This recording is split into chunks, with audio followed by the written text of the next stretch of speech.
Alright, welcome back to Cheap Horsepower, everybody, and this is how I got this guy. Got the bag with it and all this, and I was wondering what's wrong with it. And then I realized, I was like, uh-oh. I pulled this rod right out of it, and then I had this idea. I was like, well, it is hollow, so what if I threw some threaded rod through it, and then put everything back and see what happens?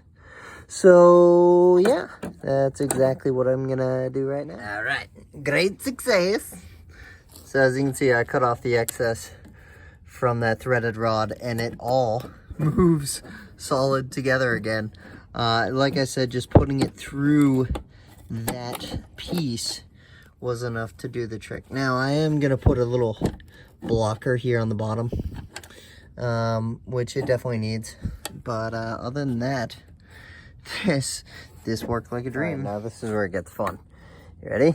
So this all moves everything together. Look at that. It all is lined up perfect. Oh man, it works. It works. You see it all lowering together? Look at that. And it rises up together. Is it perfect? Pretty much. Yeah, it's tight.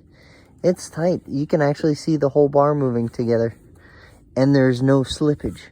So, yeah, it just bound itself right together. And it's got plenty of wheel clearance and all that. So, what a little fix here. That worked out great. And I'm going to start this motor up right now so we can hear it. Welcome back to Cheap Horsepower, everybody. And this is part 2. So now I've raised it all the way up. I've got my rod back in. I've got the engine running.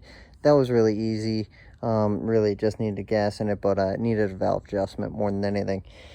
The cable here is a little stiff. As you can see, she's kind of crooked, so I do have to hold it and then pull it, lock it down, and then let's see it if she starts. Look at that. And look at this, self-propel.